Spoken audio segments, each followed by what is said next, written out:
They give you the cure with the sickness. This is a war on tradition. This is a war on religion. This is a war on the children. They give you the cure with the sickness. This is a war. This is a war.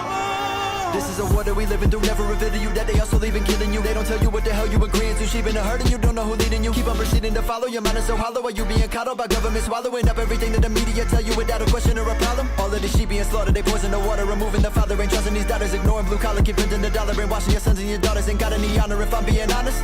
I just ain't picking this side, but I'm gonna ride for my freedom and die for my freedom and question the government lies. A lot on my mind and so little time. Gotta think all of us needing a sign. The devil he hides an ego and pride. They selling, they paying the price. God won't give you more than you can handle. Government should be dismantled. Every politician got a scandal. Prepare for the war, we going to battle.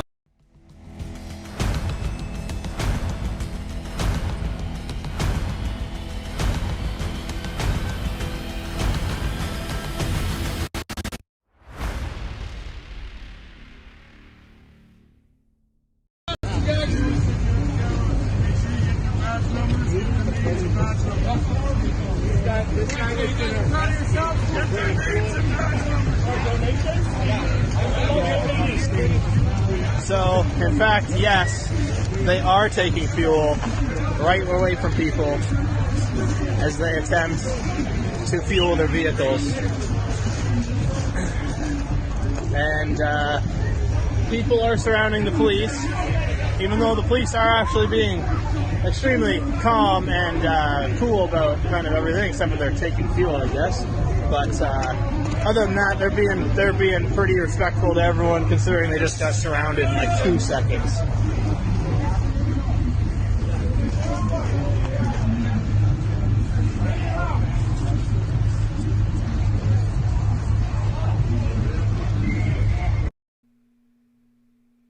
Good morning and welcome back on this glorious Monday to the Birch Gold Studios. Ladies and gentlemen, we are here and we are encouraged. Quite frankly, this was one hell of a weekend, and hell is certainly what the truckers in Canada are going through, or at the very least what they're trying to put them through. The authoritarian tyrants are coming down on the truckers, attempting to do what all tin pot tyrants and fascists do when they feel their power being threatened: lash out and hurt their own fellow countrymen.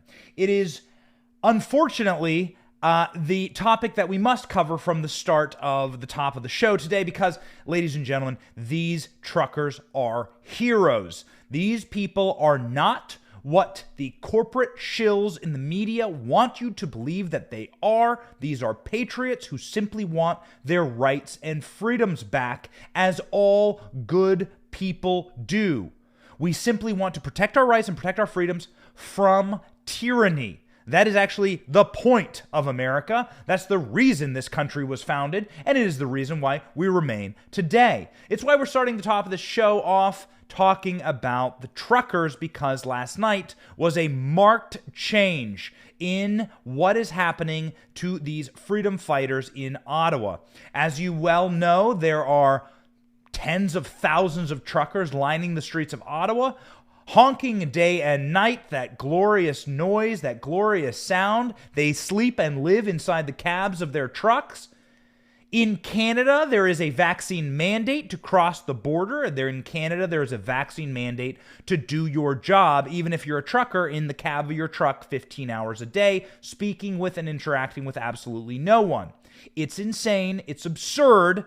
It's wrong. It's an infringement of someone's human rights because they have bodily autonomy, or at least should, and it is certainly an infringement on their Canadian rights.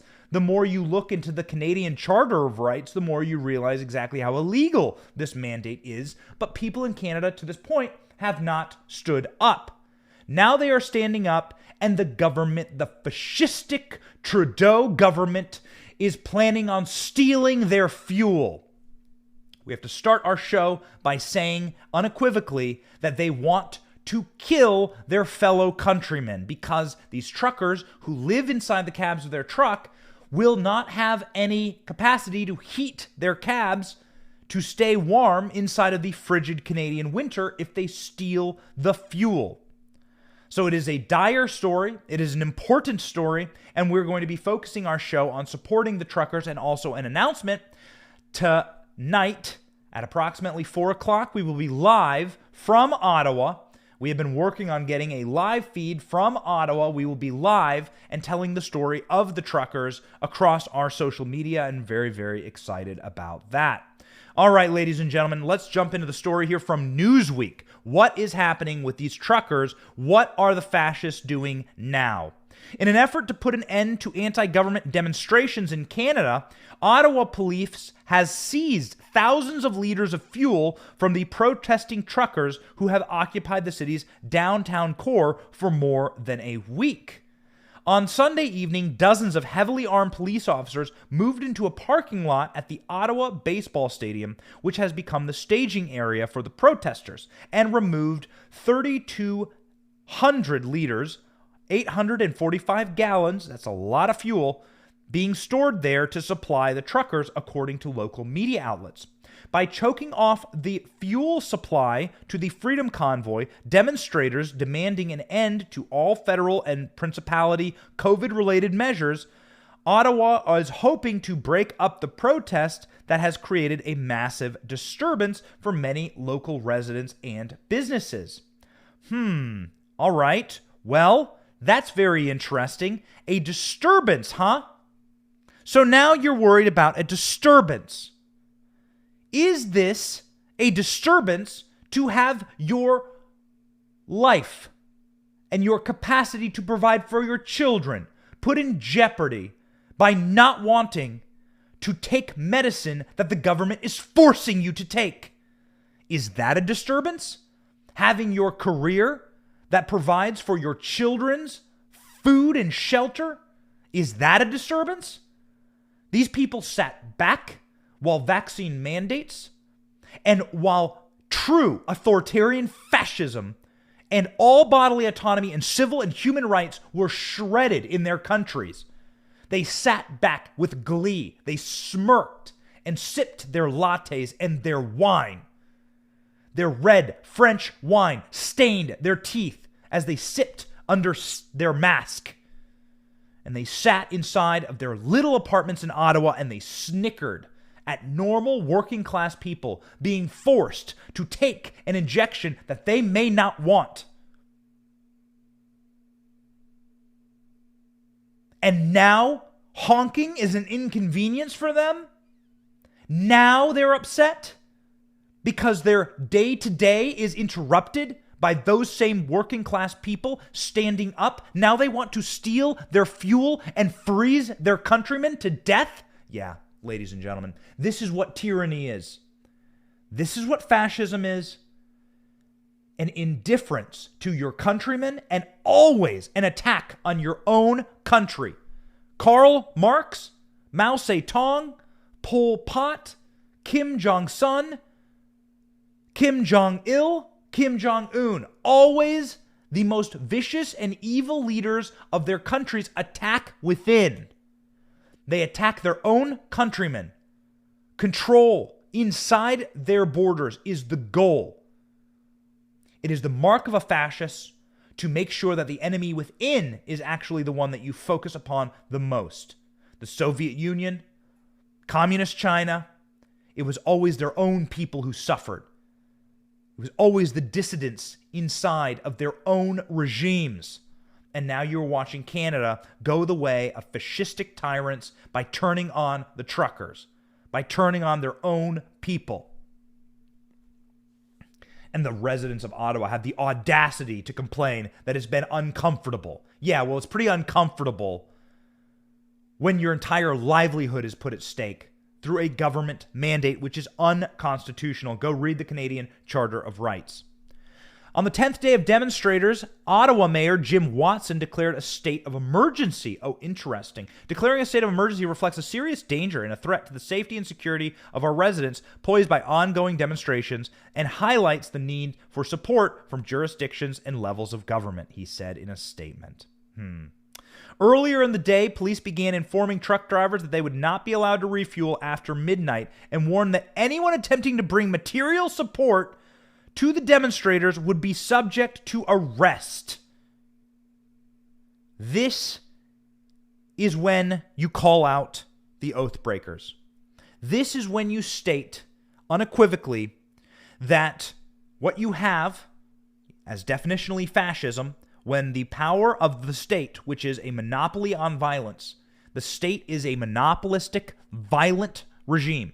By definition, the state has a monopoly on violence. When the state fuses with the corporate media in Canada and with corporate interests in Canada, the fusion of the state and their monopoly on violence with corporations and their monopoly on everything else, that creates fascism by definition. And that is what is happening right now in Canada. And these cruel people do not care if their fellow Canadians die or freeze to death. In fact, they're criminalizing it. Incredible. It's a disgusting display, and they are using the police. They are using the same police that they wanted to abolish in the BLM protests. They acted to abolish the police. Now the left is leaning on those same officers, the officers that they attacked and maligned and defunded. Now the left is going to use their useful Gestapo police force to enact their unconstitutional and illegal human rights violating laws. It's enough to make you sick. It turns my blood icy cold, and it makes my stomach sick. Watching the police across Western civilizations behave as Gestapo-like emissaries for evil regimes. Quit. If you are part of a police officer regiment that is going into Burger King to ask a 5-year-old for their medical papers, quit. Do not break your oath. Stop. Resign. We will respect you. You can move to Florida where that will never happen. You can move to other states. You do not have to be an accomplice to an evil regime. You do not have to steal fuel from your fellow countrymen and freeze them to death. Police in Canada are getting booed by the protesters. Large boos. Listen to this. This is the clip 17, Sam. The protesters booing the police. Go.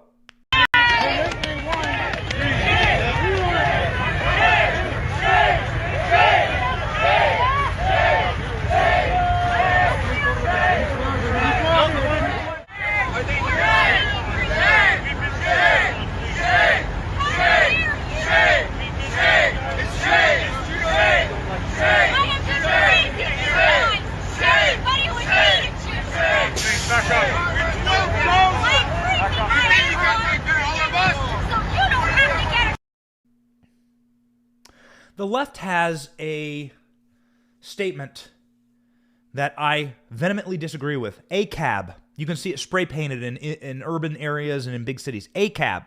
All cops are bad. Some people replace the B with a naughtier word. I won't. All cops are bad is what ACAB means. It is wrong. But the opposite is not correct either. All cops are good. No, actually. Some cops are used as the tool of an administrative, tyrannical state to do evil. This has always been the case. And those cops should resign. They should quit out of their own moral courage and their own moral fabric. And if you are a police officer in Ottawa right now, and if you are stealing without a warrant and without any right the fuel of your fellow countrymen so that they freeze to death, then you are a bad cop. You are an oath breaker. You did not sign up for this, and you should leave. You should do what these truckers do. You do not have a scintilla of the guts and the moral courage and the fabric that these truckers have, because they're putting their jobs on the line for their fellow countrymen. And these truckers, I may be wrong, but these truckers don't sign up to protect and serve.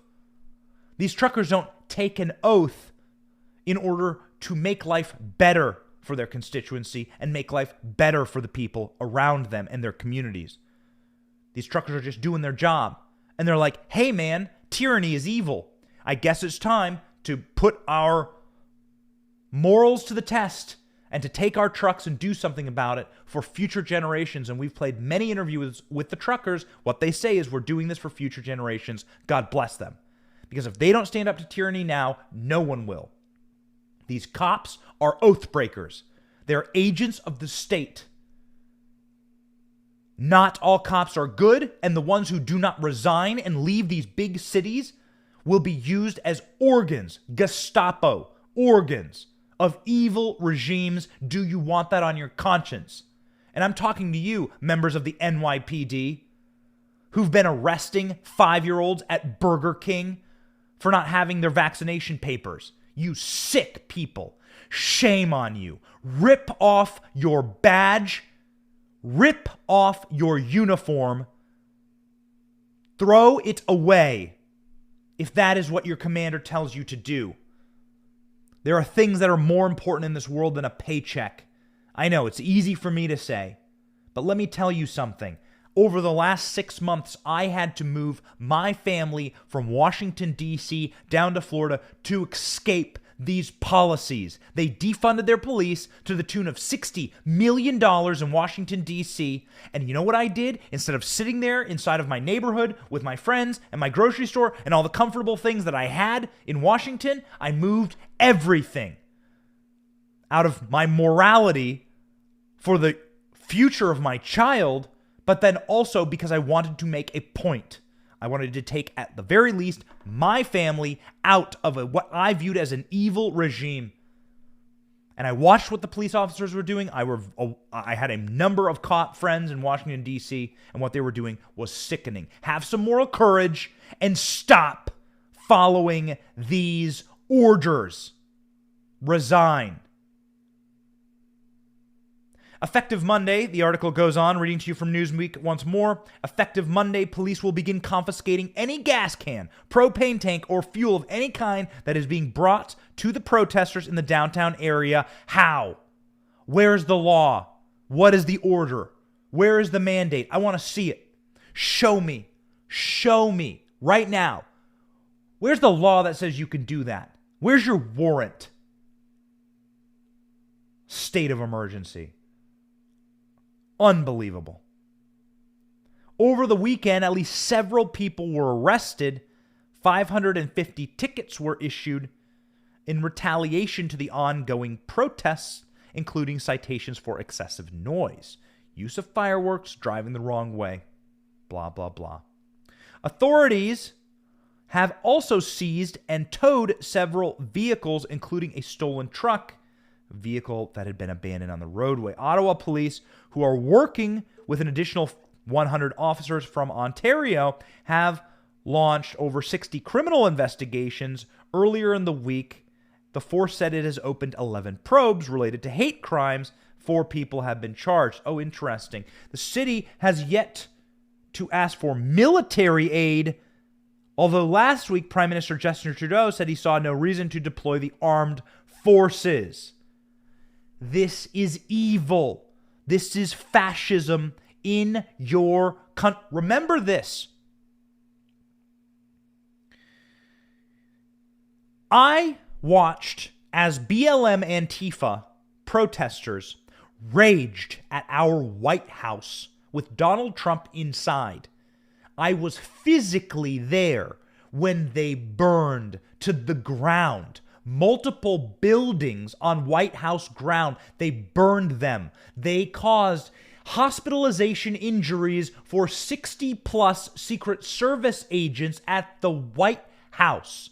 They wrapped a chain around the neck of a statue of Andrew Jackson on the White House grounds, and they attempted to pull that statue to the ground. They set the most historic church in America, arguably, on fire. DC was in flames. I physically watched it happen and covered it at the potential cost of my own safety and life. The videos are available for all to see on YouTube. You never saw this type of behavior from these truckers. You never saw this type of behavior from any asset inside of this greater trucker protest. These truckers were not and have not been behaving violently, yet the full force of the state is coming down upon them. Military, criminal, multiple police forces. Now they are stealing their fuel. It's illegal to do this. It is the banality of evil. And if you want to ask yourself if third world regime dictatorships can happen here in this country, in the Western Hemisphere, in westernized nations, you better open your eyes because it's happening right now. If you think there's a meme about Pirates of the Caribbean, man, you better get wise. What's the line? You better get wise to ghost stories because you're in one, right? Something like that. I'm paraphrasing. The evil captain inside the Pirates of the Caribbean says it. And then he opens up the ship and all the skeleton pirates are dancing and working the ship, and the woman is horrified, right? You don't think that fascist tyranny can come to the West? You better open up your eyes. You better check it out, because you're actually watching it happen now. It's happening before our very eyes. We're going to keep an eye on this, obviously. You best start believing in ghost stories because you're in one. Ha! ALX, yes, with the comment. Producer ALX, thank you. You best start believing in ghost stories because you're in one. You best start believing in Western fascist dictatorships because you're in one, Canada. Sickening. These people, there is no low. The worship of these people and the God of these people is power. They must worship their own power. They are a godless lot. And anyone who strays from the official narrative will be crushed. No matter how big you are, no matter how patriotic you are, no matter how many trucks there are, you must be crushed with the full force of the state. We will rip out your heart. We will rip out your friendships, your allegiances, your loyalties. All will tremble and fall before the state. It is Leninism at its maximum. It is Leninism at its purest distilled state. Is nothing but the state. Go read Vladimir Lenin. Go read the preeminent Marxist of our time. All things must crumble before the state. The church, your family, your friends, your allegiances, your job, everything crumbles before the state, and the state will wield power to crush over you. Have you ever been to the Soviet Union? Have you ever looked at their architecture? Have you ever looked at brutalist architecture? The architecture that is spawned out of Marxism. It is the most inglorious, most hideous thing. It is large, cement, disgusting buildings that loom over you. There's no beauty in them, and they do not point to the sky. They do not point to the heavens. They loom over you. Oppressive in nature. Many buildings in Washington, D.C. built in the 70s were built like this for this exact reason by Marxist architects. Virtually all buildings in the post-revolutionary Soviet Union are built like this. Massive cement buildings that loom over you, that are heavy and show the oppressive power of the state. That is the point of Marxism, and that is the point of what is happening to these truckers. And it is the point of what is happening across society. They will destroy your friendships. And we watched that this weekend with Joe Rogan versus The Rock. That's right. We watched The Rock turn on his friend, Joe Rogan. The Rock's name is Dwayne Johnson. The Rock is very famous, one of the most famous celebrities in the world. And The Rock is someone who backstabbed his friend because of the oppressive, godless, seemingly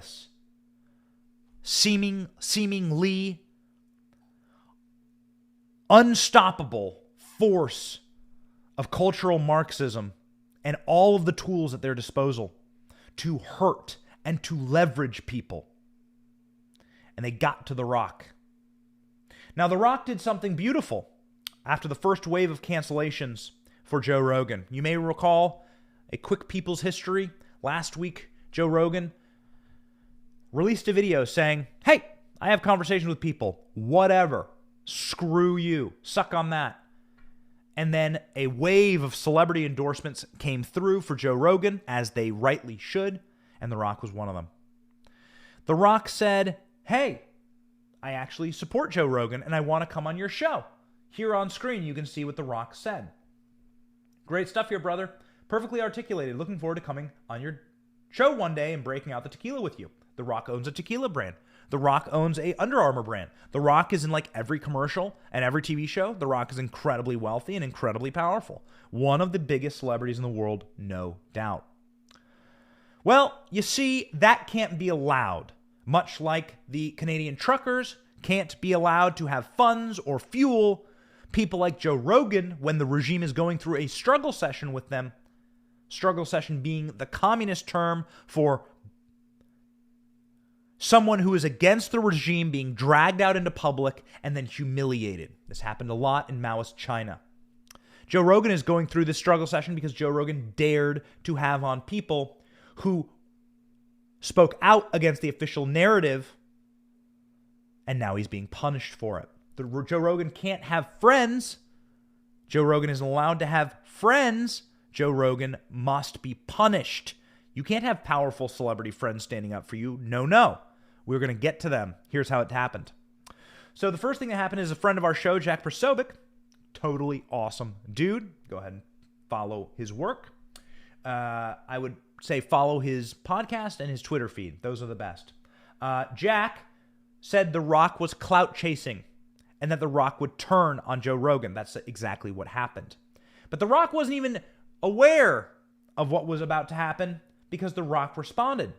He responded to our friend Jack. There's Jack, Truckistan Ambassador Poso.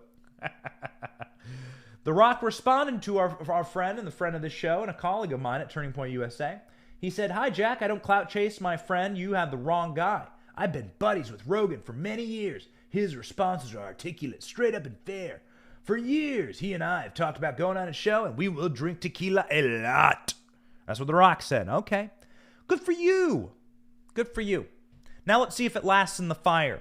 Let's see who your real friends are.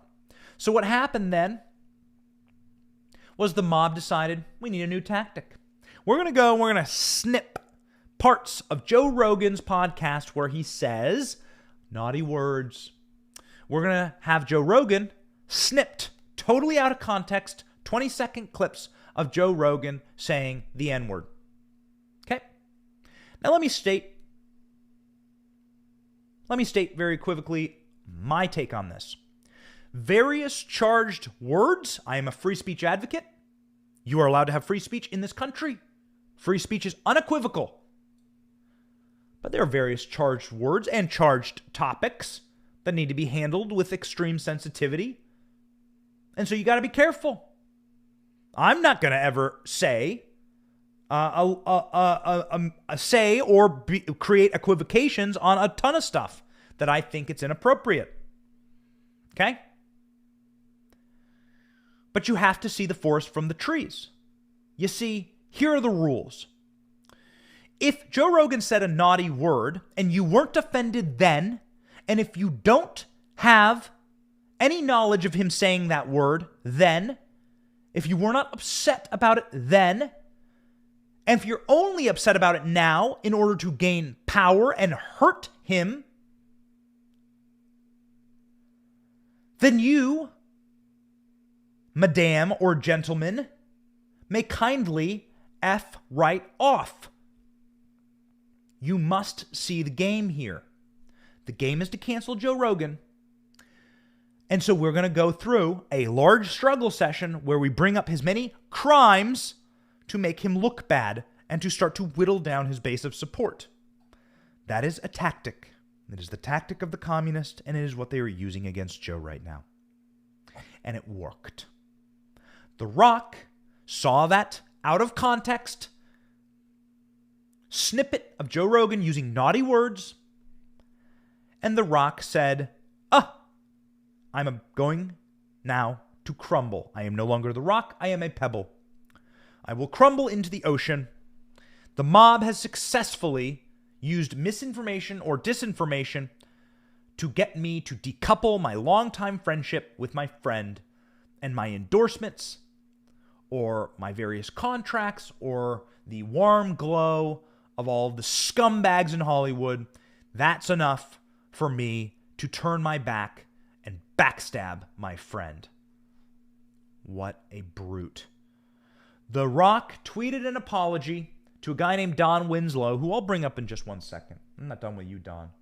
Don Winslow is an author, and Don Winslow tweeted, hey, look at this compilation of Joe Rogan saying naughty words. And The Rock said, thanks for this. I hear you. I was not aware of his N-word use prior to my comments, but now I've become educated to his complete narrative. Learning moment for me. Mahalo, brother. Have a great weekend while I backstab my friend like Judas. Yeah. Well, ladies and gentlemen, what's interesting about the sword of Damocles, as it is called, in the ancient Greek, the old sword of Damocles, a sword that hung above the head of the king that could fall at any time and could cut his head off. The sword of Damocles hangs above anyone who cancels. That's right. When you cancel someone, when you turn your back and backstab them, that sharp, sharp sword that cuts your friend can cut back at you just as viciously. And that is what happened to The Rock this weekend. So The Rock said, Joe Rogan said naughty words that are not acceptable. Now, Joe Rogan, for his part, made a huge mistake, I think, and went out and apologized for this. And saying in his apology, by the way, something totally rational, which is, I'm a comedian, and there's guys who, used the N-word like Richard Pryor, who is the world's probably most famous black comedian ever, Richard Pryor, a guy who broke so many barriers and so many walls, and comedy would not be where it is today without Richard Pryor. He's a total legend. And hey, Richard Pryor released an album in the 70s, and his album was called The N-Word. That's what the album was. How are we supposed to talk about that? Is what Joe Rogan's apology said. Some of what Joe Rogan's video said was good, but unfortunately he apologized to the mob, which of course does not appease anyone. Well, interestingly, The Rock didn't care. The Rock backstabbed his friend, did it in public, which is awful. And then, lo and behold, The Rock couldn't live by his own standards. I have before you a tweet from The Rock. I will simply quote The Rock. Shh. Don't be angry, Miss Katie, The Rock said on Twitter in 2011. It's not our fault you're turning tranny tricks to put yourself through nursing school. Shh. I bet The Rock wishes he could have himself back in 2011, because that joke doesn't really stand the test of time. Not really a nice thing to tweet at somebody. Seems like very offensive behavior. And now The Rock is having to go cancel himself by, as you can see now, deleting his own tweets. That's right. The Rock is deleting his old tweets, his old offensive comments and statements. The Rock has a couple of them. Jokes about prostitution and turning tricks. He's said a lot of very dangerous things based on our current sensibilities.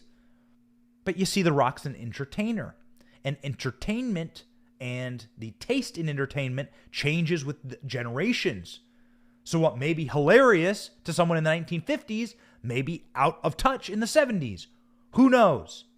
But that's why this entire game is so stupid. That's why it's so dumb to cancel your friends over comments they made on a podcast 10 years ago. If you weren't offended then, you have no right to be offended now because it's politically expedient and you want to hurt someone. It's jackals. The Rock has some tweets he can't delete, meaning The Rock has some things he's done on camera. That's right. And we have some of those videos. The Rock used various slurs in videos. I think we might as well just play them for you and you can judge. Go. Clips out. Okay, if The Rock didn't run over Stone, a bloated transvestite Wonder Woman ready to fight crime. Pew, pew, pew, pew, pew, pew. Okay, well, yikes. You probably shouldn't be doing offensive racial impressions of Chinese people. That's frowned upon. And you probably shouldn't be calling your friend John Cena a bloated transvestite. That's a quote about John Cena. All right, well, that doesn't seem good. Seems like a bad thing to do. But here we are, The Rock getting canceled. The Rock having himself canceled back. All these clips were going viral all across social media because none of these people can ever live up to their own standards. You cannot live up to your own standards. The rule should be, if you were not offended at the time and you didn't care at the time, then shut up. Then shut your mouth. And nobody's going to get canceled and nobody's going to apologize to you. You don't deserve it. You are a virtue signaler, which means you have no virtue. You are not virtuous. You are signaling virtue to hurt someone. Now, The Rock endorsed Joe Biden, something that I think was a huge mistake because The Rock has millions and millions of followers. Many of them are alpha males, dudes that watch WWE, dudes that watch his Under Armour stuff, or he's going to play Black Adam in an upcoming Marvel movie. Not a great thing to endorse the most beta president of our lifetime, Joe Biden, when the majority of your audience are alpha males. But The Rock did it anyway. So we anxiously await. We're not going to play you the clip, but we anxiously, because it's legitimately offensive to have Joe Biden saying the N-word inside of our Senate. But go ahead and find it if you wish. Joe Biden saying the N-word. That video exists. He said it a couple times. Now, what was Joe Biden doing? Was he quoting someone while he was saying it? Is it out of context? Is he doing anything different than Joe Rogan was doing? Yeah, I think they're similar. So if you're not acting to cancel Joe Biden, someone that you endorsed, if you're not rescinding your endorsement, The Rock, and tweeting about it publicly and saying you didn't know Joe Biden did this and you're horrified, well, then you yourself, sir, are a hypocrite, a bootlicker, a weakling. A rock? No. A pebble? Yes. And shame on you. This is the power of the administrative state, and this is a desperation move. The beautiful part about this is that it's not a move out of strength, it is a move out of weakness. And so we are very happy that our enemies are showing exactly how weak they are, how scared they are, and how worried they are, because that means we are winning. A statement of strength is allowing people to have free opinions and thoughts and knowing that your opinions and thoughts will win out in the marketplace of ideas. A statement of weakness is trying to cancel and destroy everyone who disagrees with you or who strays from the official narrative. It is what led to the collapse of the Soviet Union. It's what led to the collapse of evil regimes around the world, and it's what is going to lead to the collapse of totalitarianism and fascism here in the West. And so, while it may seem a little dark right now, with the truckers, with The Rock, backstabbing Joe Rogan, ladies and gentlemen, it's darkest right before the dawn, and it shows how weak they truly are. All right, let's go. GiveSendGo fundraiser for Canadian truckers fighting for freedom reaches 4 million. Canceling doesn't work. We found that out in so many different ways this weekend. Canceling does not work, ladies and gentlemen.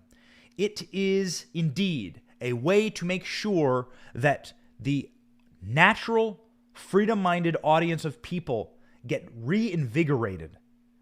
People in the West, free men and free women, were born that way and wish to stay that way, and we want to support people who are fighting for those freedoms. And in fact, if you cancel, Joe Rogan will be more popular, I predict, after the cancellation attempts. More people will tune in and listen.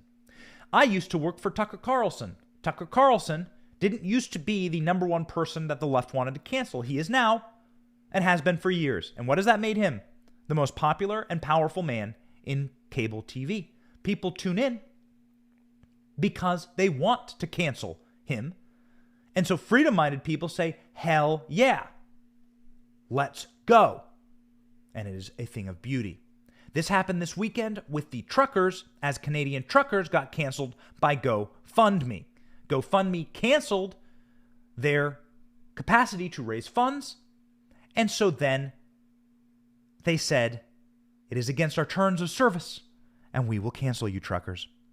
But ladies and gentlemen, you see, the beautiful thing is that in a society where freedom-minded people are awake, we can cancel back.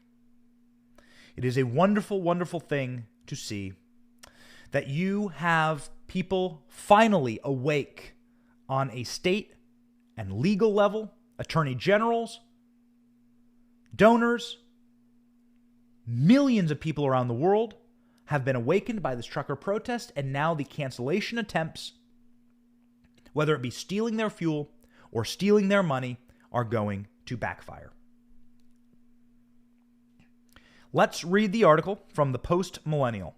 The Freedom Convoy has relaunched its crowdfund on a Christian crowdfunding website, GiveSendGo, after it was unceremoniously canceled by GoFundMe and has received massive success.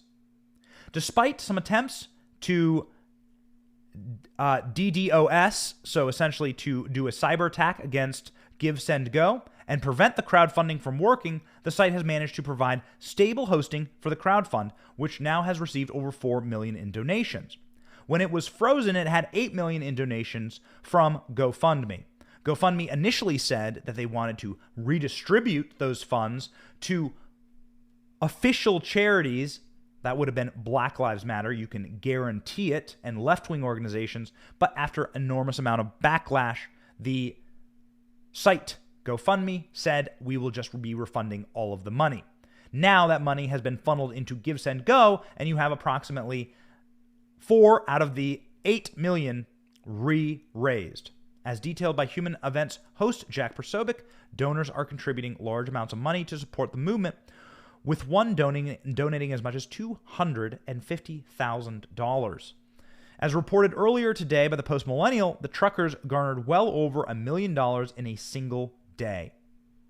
So, GiveSendGo is acting as the ship that will be taking the funds and delivering them to the truckers. This is canceling back.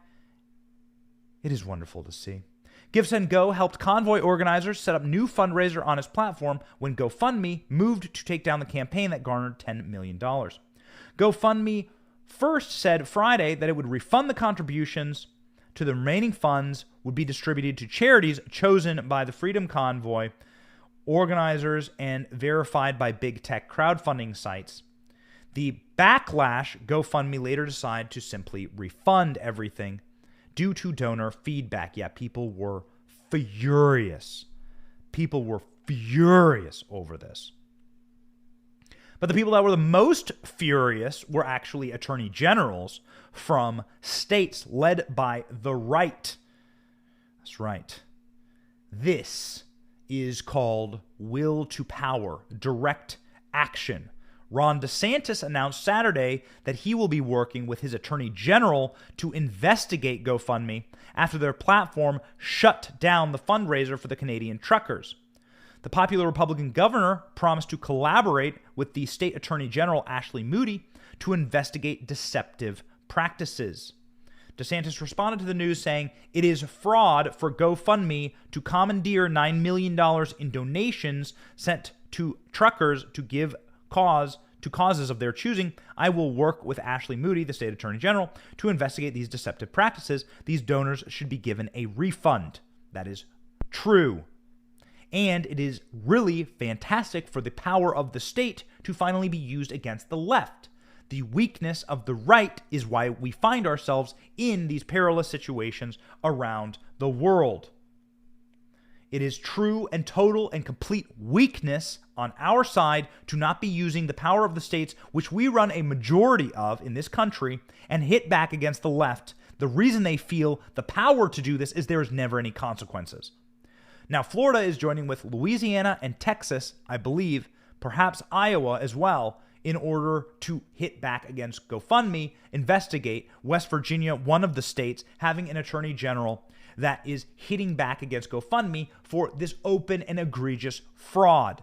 GoFundMe, the site, had, you may recall, supported Chaz, supported CHOP, supported the Antifa and BLM riots as they murdered and rampaged through America, destroying our communities and our cities. Ladies and gentlemen, this is absolute and totally illegal. It is GoFundMe operating as a dirty money, weaponized terrorism fund. I'll say it.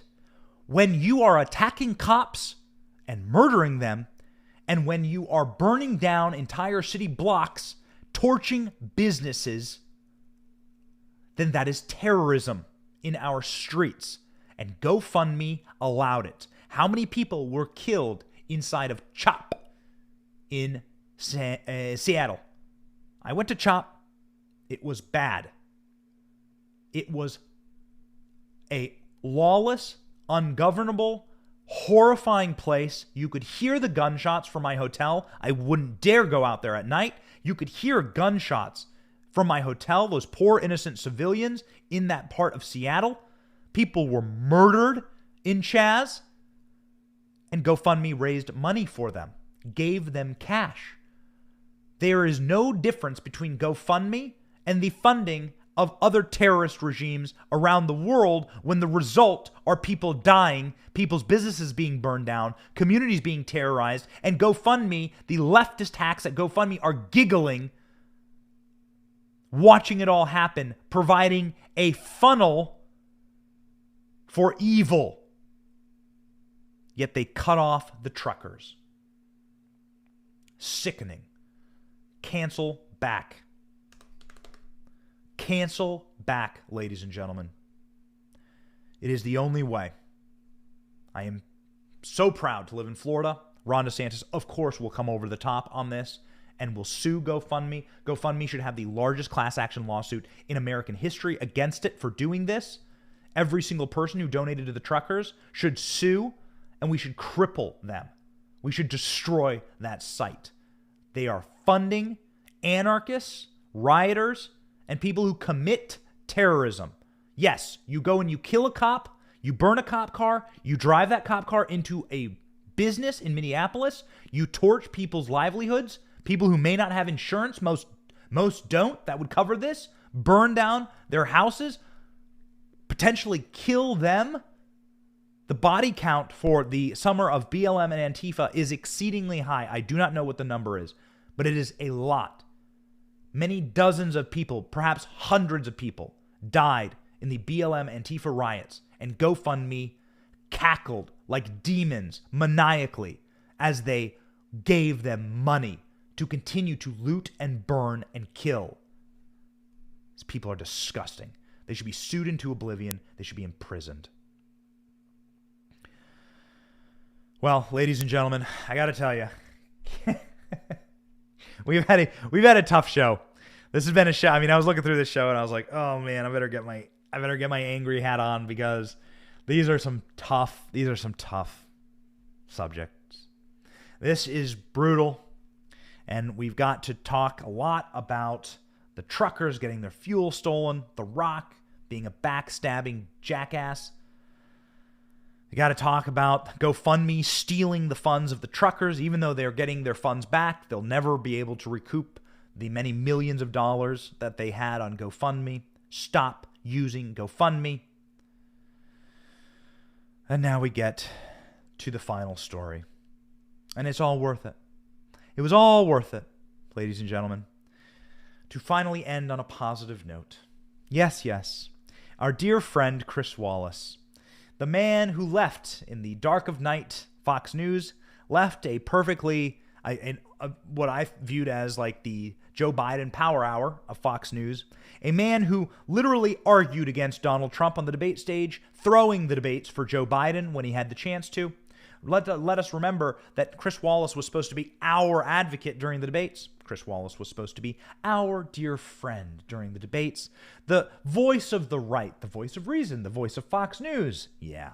Chris Wallace left unceremoniously for CNN. That's right. He was recruited by the just sickening derelict, the dwarf king, the disgraced Jeff Zucker, and now Chris Wallace is left out high and dry. That's right. Chris Wallace left Fox News for CNN's streaming service. Humiliating. And now he's irate. Let's read the article. From Radar Online, Chris Wallace is irate at the ousting of CNN President Jeff Zucker, and his future at the cable news network remains uncertain. Radar Online is told. In a move that stunned Beltway television circles, the no-nonsense veteran anchor, son of legendary CBS correspondent Mike Wallace, announced that he is leaving Fox after 18 years in the prized gig. He is leaving for CNN's new streaming service, CNN Plus. At a time, the former Fox News Sunday anchor specifically cited Zucker as one of the reasons he joined the network. I am honored and delighted to join Jeff Zucker and his great team, Wallace gushed in a statement 2 hours after he quit Fox on December 12th. Oh man, here is that beautiful clip of Chris Wallace leaving Fox News. A shock that, as was reported at the time, not even Chris Wallace's producers at Fox knew he was going to do this. They all had like a 10-minute warning. This is what a scumbag looks like. Clip 13. After 18 years, this is my final Fox News Sunday. It is the last time, and I say this with real sadness, we will meet like this. 18 years ago, the bosses here at Fox promised me they would never interfere with a guest I booked or a question I asked, and they kept that promise. I have been free to report to the best of my ability, to cover the stories I think are important, to hold our country's leaders to account. It's been a great ride. We've covered 5 presidential elections, interviewed every president since George H.W. Bush, traveled the world sitting down with France's Emmanuel Macron and Russia's Vladimir Putin. And I've gotten to spend Sunday mornings with you. It may sound corny, but I feel we've built a community here. There's a lot you can do on Sunday mornings. The fact you've chosen to spend this hour with us is something I cherish. But after 18 years, I have decided to leave Fox. I want to try something new, to go beyond politics to all the things I'm interested in. I'm ready for a new adventure, and I hope you'll check it out. And so, for the last time, dear friends. Well, whatever goes around comes around. You reap what you sow. Chris Wallace was a lackey and a bootlicker. You may remember some of his humiliating moments during the debate with President Trump. He clearly hated President Trump. The GOP should pull out entirely of the Presidential Debate Commission until they allow an anchor who is of the right to ask questions and an anchor who is of the left to ask questions. No more of this non-bias, I am a independent journalism, I'm independent-minded. No. Enough.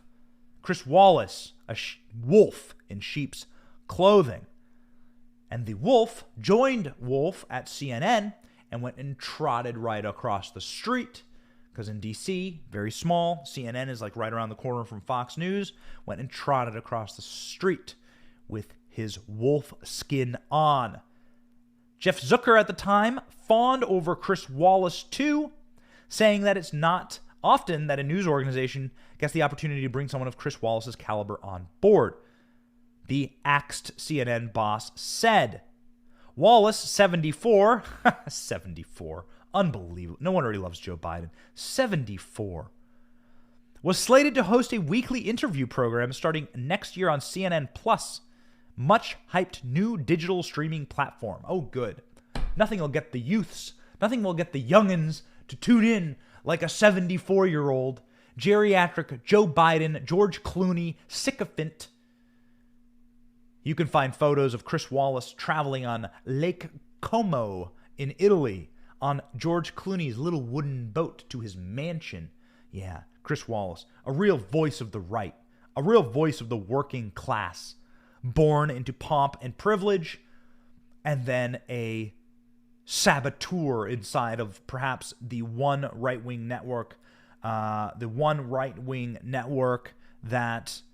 would give him a chance to be a debate moderator, goes on there and humiliates all of us, argues on behalf of Joe Biden against Donald Trump. I'll never forgive him for this.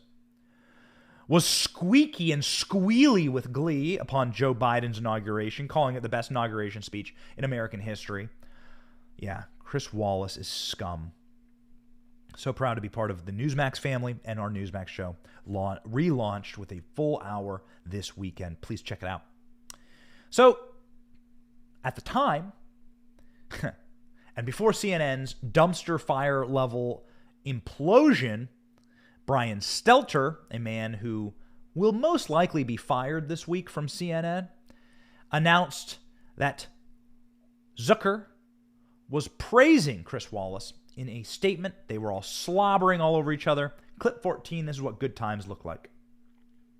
This is one of those rare Sunday mornings when big media news is breaking during the media program.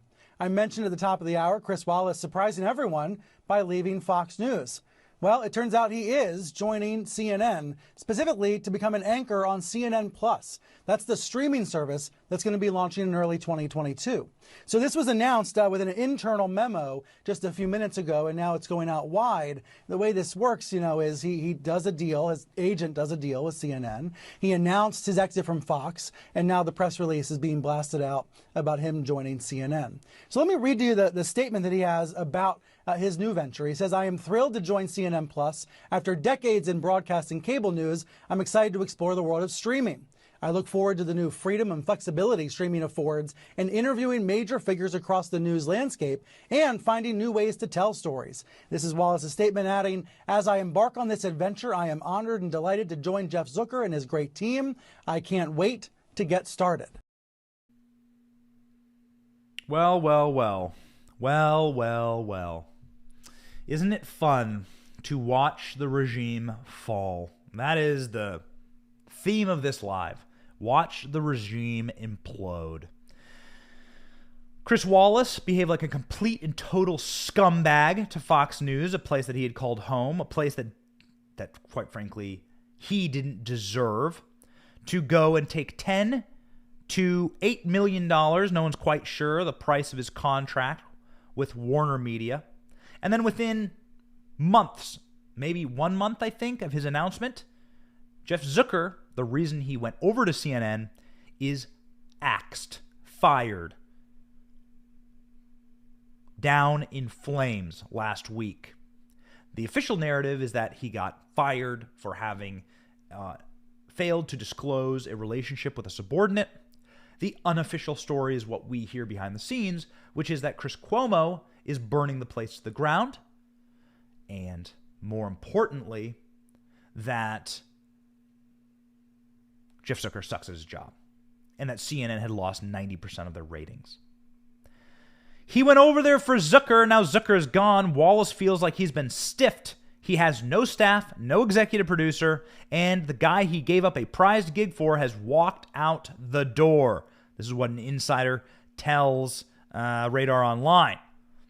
Zucker is said to have allayed Wallace's concerns about two heavyweight figures at CNN, Jake Tapper, the host of The Lead, and Sam Feist, cable news giant's bureau chief, senior vice president. It's no secret at D.C. that Wallace hates Jake Tapper and despises Sam Feist. So Wallace hates all of the people that are at CNN. Wallace lives in D.C. and he hates all of CNN's bureau. Zucker spun his magic to allay Chris's concerns about the pair, promising that his status as a premier journalist would not be compromised while working out of the D.C. bureau. Zucker, 56-year-old father of four, resigned this week after admitting a romantic relationship with a coworker, his number two, Alison Gullist, also a hack for Chris Cuomo. Oh, wow. This is taking down, it's taken down our least favorite people in media. Chris Cuomo is one of our least favorite people in media.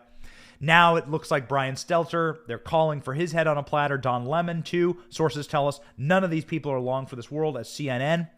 And now Chris Wallace is sitting there completely screwed with no show and no staff and just sitting alone where he belongs in Washington, D.C. Don't feel sorry for Chris Wallace. Chris Wallace has never added anything to any program he's ever been on. He's only been a shill, a wolf in sheep's clothing, and he goes and gallivants around with George Clooney on his yacht on Lake Como in Italy and prances around George Clooney's mansion. They prance around the little mansions together and have themselves a aperitif, right? A Aperol spritzer.